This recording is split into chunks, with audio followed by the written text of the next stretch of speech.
Thank you, Campus Manager, Mr. Dolu. Also thanks to my fellow comrade and friend, Advocate Chipu, and to the Rector, Mr. Mohlamonyane. It is a huge honor for me to be here today with you. And while I'm acknowledging these eminent people who are sitting on the stage, I want to especially acknowledge the most important people of today, you as the graduates. This day would not be without you, and our country would not have a future without you.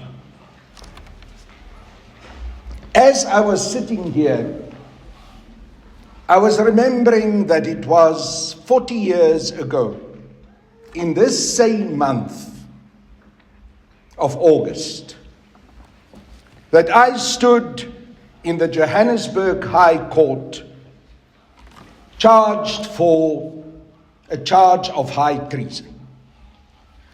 That charge was brought against me because I was fighting against the system of apartheid. Mr. Dolo gave you the short synopsis of my life. And as I was standing in the dock, I was cross-examined by the prosecutor, one Mr. Jan Swanepoel. And Mr. Swanepoel said to me, "But why did you do all these things? Why were you prepared to leave your family, to see yourself being rejected by the Afrikaner community? Why were you prepared to join the African National Congress and Umkhonto we Sizwe? Why did you plant bombs? Why did you go around identifying targets to fight the apartheid regime?" And I looked at him, and I looked at the judge who just told me before Mr. Swanepoel asked me this question. Remember, the judge said to me, "You are here on a charge of high treason. I may decide to send you to be hanged by your neck."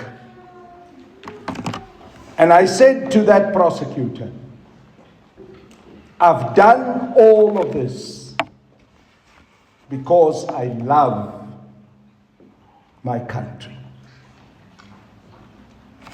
And that is the message that I want to bring to you as graduates and all of us here. The essence of life is love. It is expressed in all the great religions, in the Muslim faith, in the Hindu faith, in the Buddhist faith, and also in our Christian faith. I'm reminded of what stands in 1 Corinthians 13, verses 4 to 5. Love is patient. Love is kind. It does not boast. It is not proud. It does not honor others. It is not self-seeking. It is not easily angered. It keeps no records of wrongs. I'm sure you saw, when we were singing the national anthem, that the last part of the anthem, when we sang that part of Die Stem, I sat down. I didn't do so in disrespect for our national anthem. I didn't do so because I wanted to anger anyone. But I did so in the memory of the many young comrades, people like you, of your age, who dedicated their lives in the liberation struggle for your freedom. That you can sit here today and have hope. That you can sit here today and receive your qualifications. I remembered how those young people were killed and shot by the apartheid police and the apartheid defense force. And I remember how, when they were shot and tortured, the old South African flag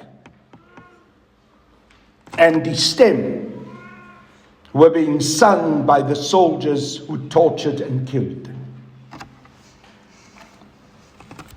I myself, when I was in detention in that notorious security police head office of John Foster Square, was detained together with my then fiancée.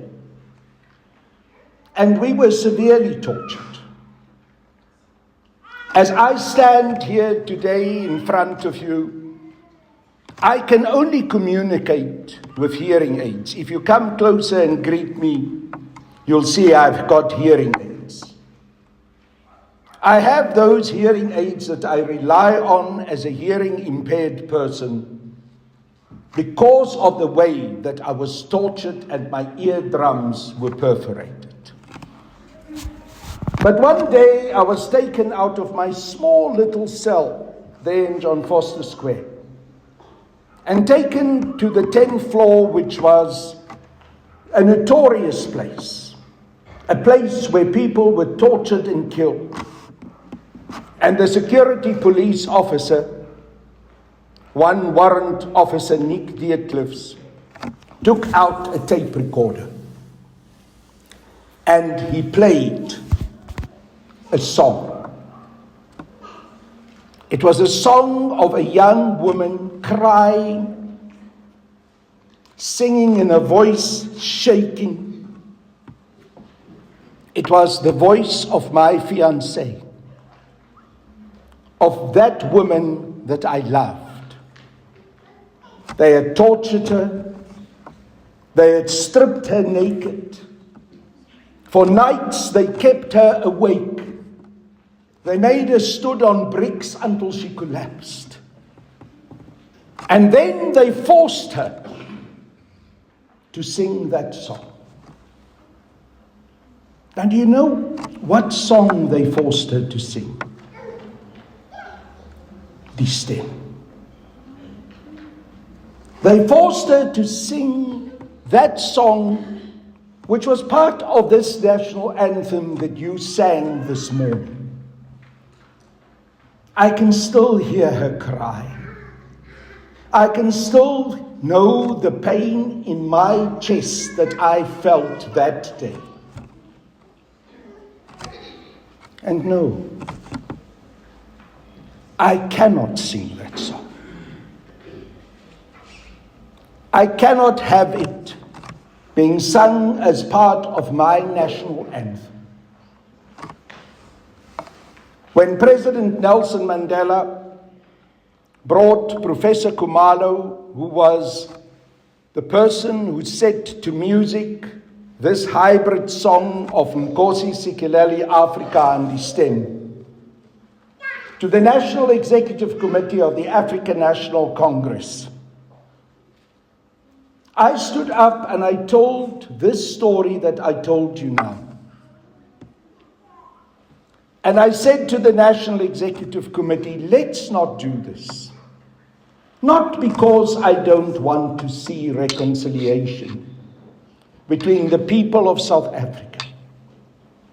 Not because I do not embrace all the people, white, black, African.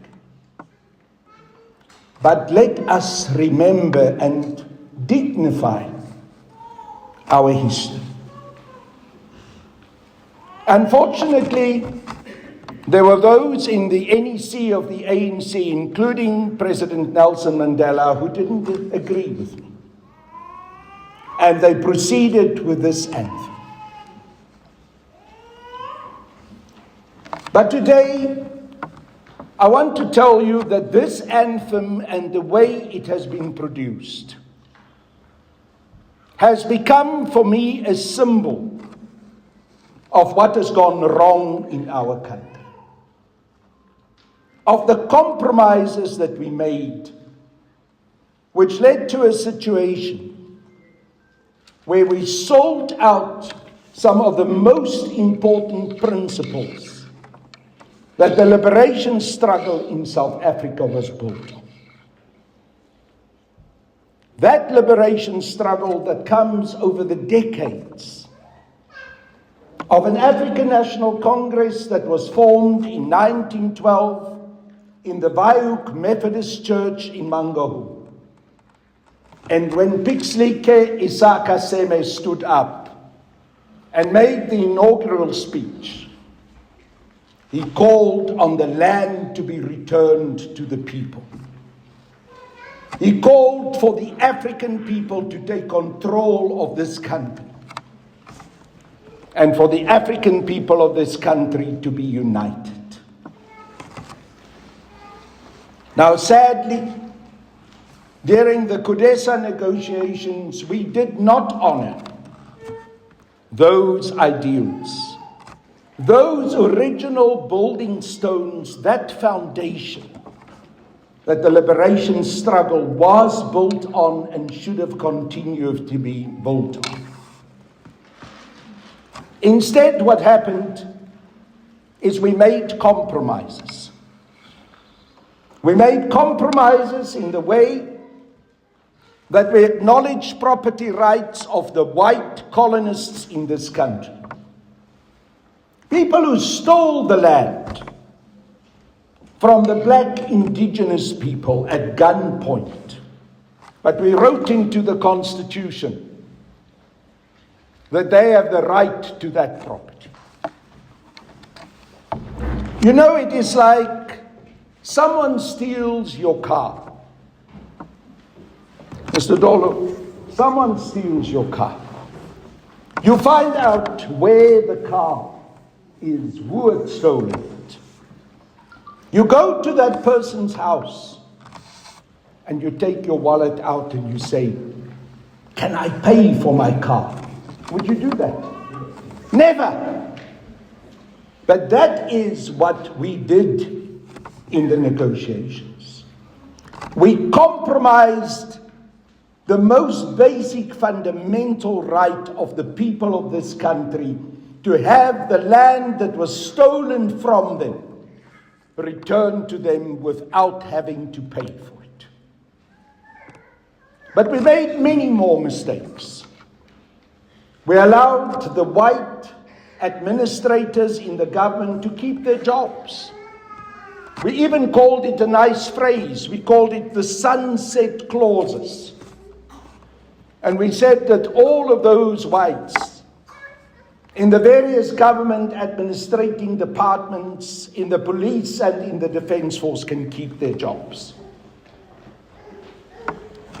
And sadly, although we call it a sunset clause, the sun never set.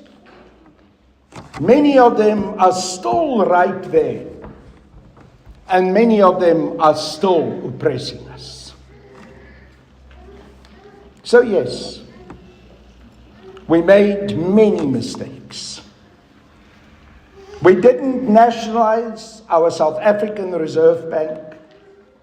We didn't create a black bank. Instead of nationalizing the heights of our economy, our mining industry, which is the wealth of our nation, we started a program of privatization under the project of new liberal economics. That kind of economics, I must sadly say, that Thabo Mbeki introduced through GEAR.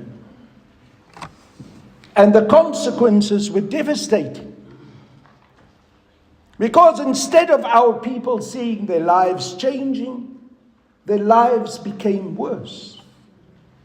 The economy became worse. You know, I was part of the ANC's election campaign in 1994.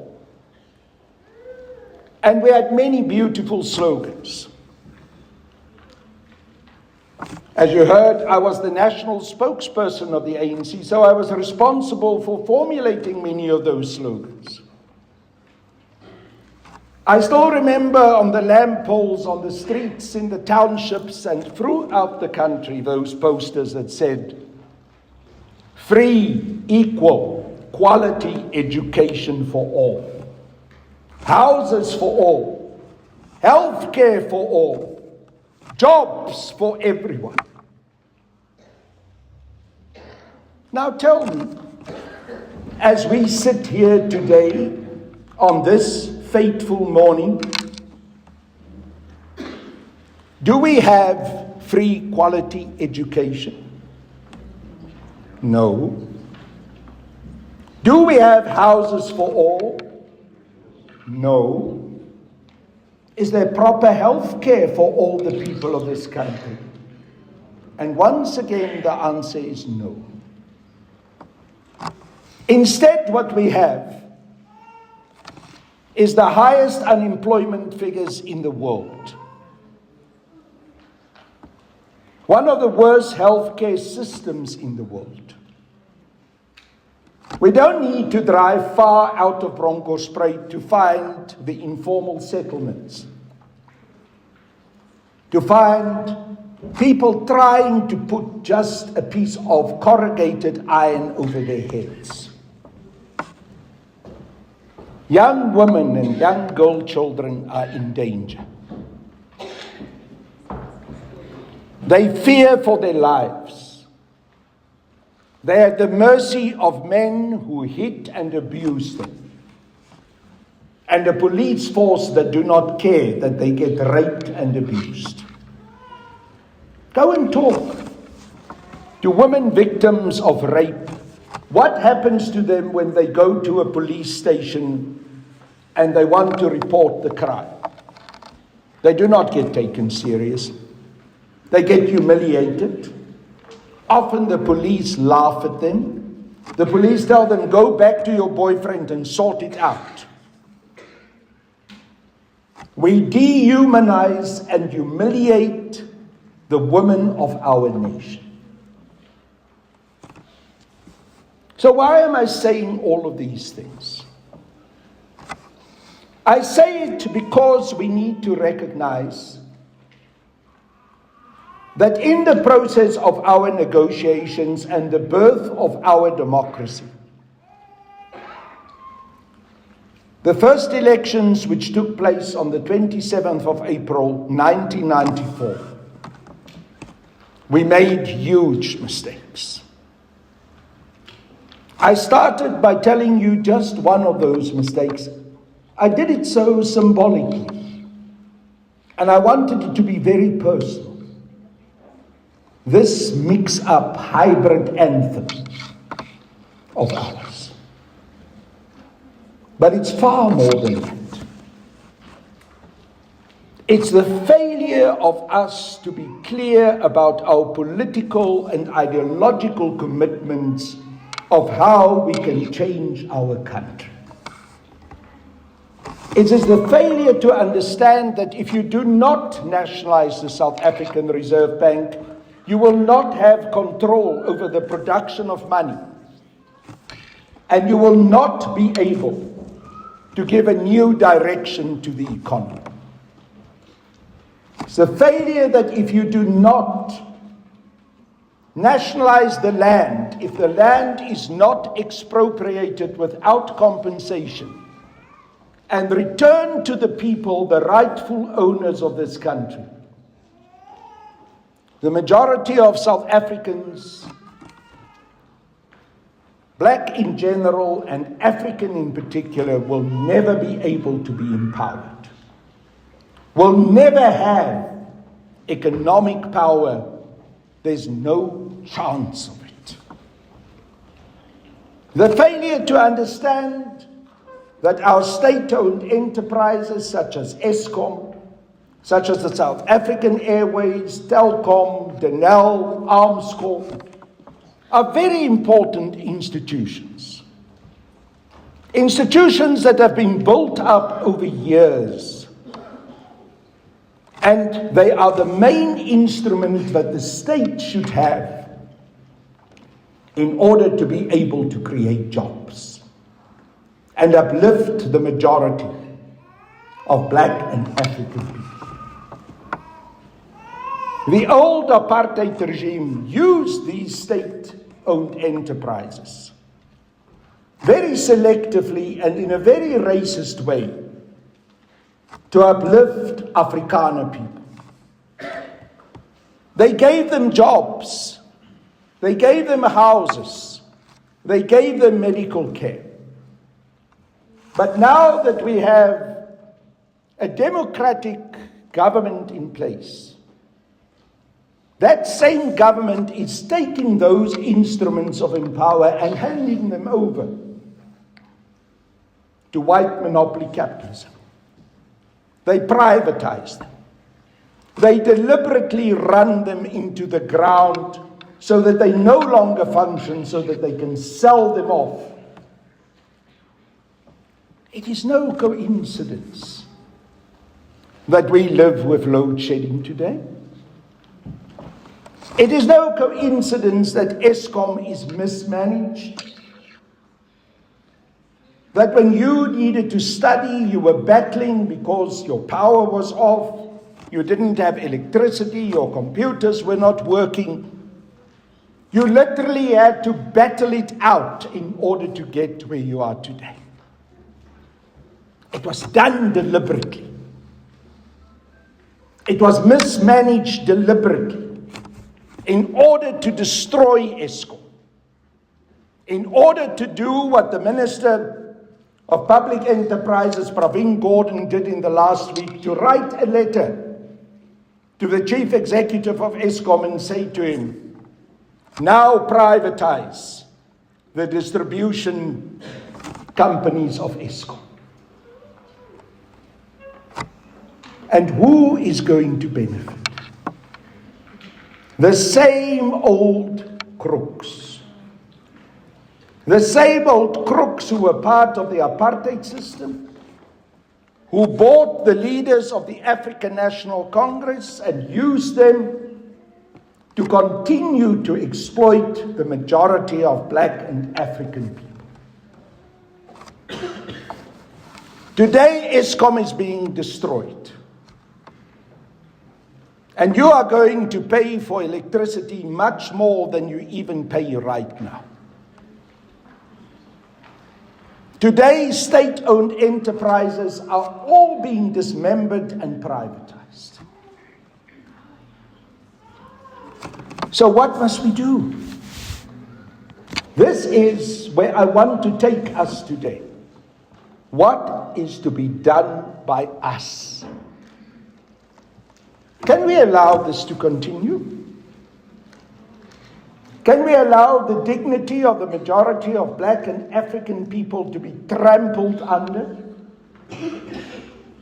Young people not having a future, not seeing light at the end of the tunnel, no rising, getting your qualifications, your diplomas, your degrees, and not knowing whether you're going to get a job.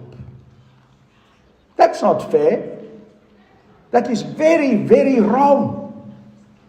And you should not be in that situation. When we started this morning, the rector said they want to hear the families celebrate. And true, it is right that your family should celebrate. Because your families have put the little money that they have, the little resources that they have into your education. That made sure that you are taken care of and brought up. A black child's education is never just the achievement of that black child. It's the achievement of a family. And that's why a family celebrates when a black child succeeds and gets a qualification. And I want to thank you that you've honored your parents by having worked hard, by having acknowledged their sacrifices, and having successfully qualified. And today I hope I will be able to shake not only your hands as the students who received these qualifications, but I hope that ultimately I'll be able to shake and embrace your parents, because it is their achievement as much as it's yours. But now we have to take it further.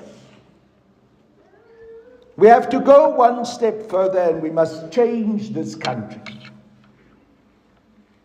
We must get the commitment and the preparedness to stand up and to say to those who've compromised our future, who've sold out, who, so to speak, destroy our state-owned enterprises, who still sing destem, who still make all those compromises and go to Washington and to London to get their instructions. High corner. This has gone too far. Now we draw a line. The time had come to bring an end to this. Now we must make sure that we build a new future. And that is possible. It is absolutely possible if the people of this country take control of their own lives. As you, as students, as young people say, we are no longer going to allow ourselves to be subjugated by these sellouts. We're no longer going to be exploited. We're going to speak up. When next year's elections are coming, we are going to register as voters. We're not going to be cynical. We're not going to say it doesn't happen and doesn't matter to vote. It matters.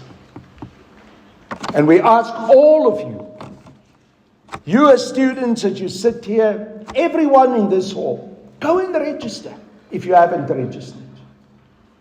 Take that vote seriously. There are people who died for the vote. There are young comrades who with me was in the liberation struggle who laid down their lives. There are very prominent people who died for the vote, such as Comrade Chris Hahn, who was killed because he stood up against these sell-out tendencies that I've referred to. And if you get yourself registered to vote, next year, vote. Go and make your cross behind political parties that are not selling you out. Go and make your cross between those parties that say we must have economic empowerment and doesn't abuse the history of the liberation struggle to make you think that they are still a liberation movement while they're not so at all. I left the ANC because I could no longer stomach this selling out. I could no longer stomach what was going on in the way that a few sellout leaders become rich and billionaires and stuff their coaches and their mattresses with dollars. I couldn't. And I created, together with fellow comrades such as Comrade Mish, the African Radical Economic Transformation Alliance. And we still stand for exactly those same ideals that the original African National Congress was started with. Those ideals that I refer to: return of the land to the people, the creation of a state bank, the nationalization of the South African Reserve Bank, all of those things. So now it's for us to make sure that those ideals are elevated, will eventually become the majority vote of this country. I know you may sit here today and say, hey, this one is dreaming, eh? Next year it's going to be the same old again. The ANC will be voted for again, things will just continue to muddle through. No. We've reached a breaking point. We've reached a watershed. This coming elections can be our liberation. It can be a new future. But the only way in which it will be possible is if all of us have courage. If we do not allow ourselves to be bamboozled by all the propaganda of the old sellouts, if we live our lives in terms of our beliefs, our hopes, and our dreams. And with this, I want to conclude. You as young people have many dreams. I'm sure you're often frustrated by people like me. Grey beard, an old toppy, ne? You want to secure your own life. You want to take control of your own life. And the message I bring you today is do that. Take control. Make sure that you stand for what you believe in. Make sure that you do not allow yourself to continue to be exploited. Make sure that you stand up and say, now I'm going to stiffen my back. I've got the right to be this human being that I'm entitled to be. And that brings me back to where I started. The most important thing in life is love. Love for yourself. First and foremost, to love yourself. Never to allow yourself to be trampled on, never to deny yourself the future that you're entitled. Love for your family. Never allow your family to be subjected to the indignity and the exploitation that the majority of South Africans are now subjected to. And finally, love for your nation. Love must be tough sometimes. It cannot just be weak. It cannot just be soft. But it must always be forward-looking. Must always be about how am I going to change my life and the life of my people, and how the future is going to be better than the past. As you sit here,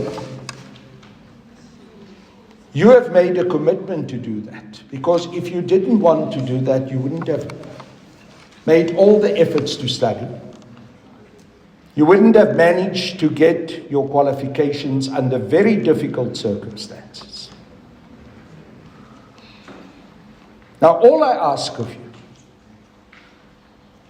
is make sure that that commitment that you made, that struggle that you've dedicated yourself to, that hard work that you've put into your studies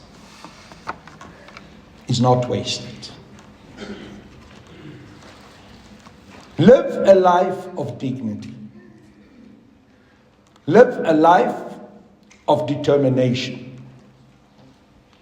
Live a life of respect for yourselves and for your parents.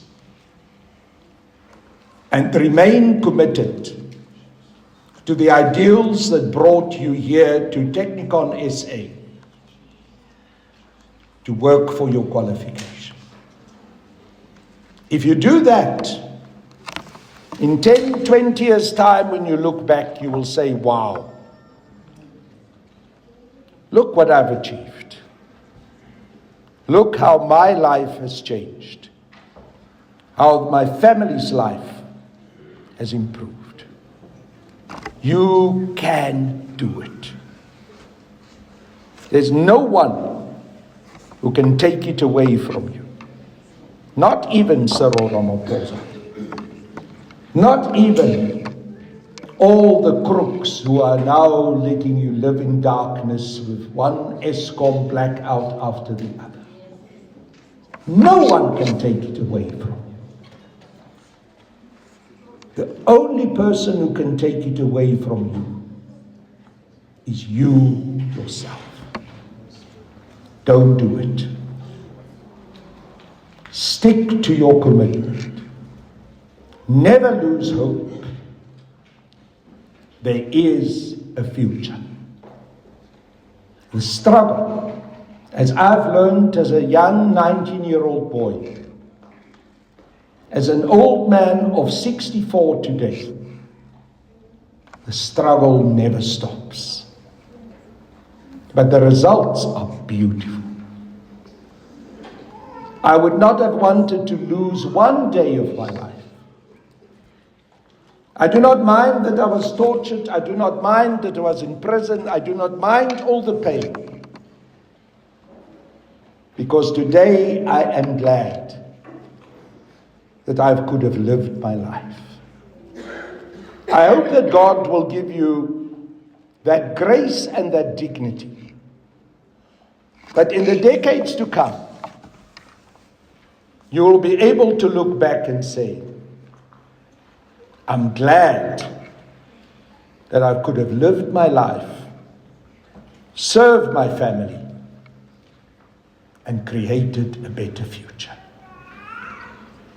May God bless, and I wish you all of the best. Thank you.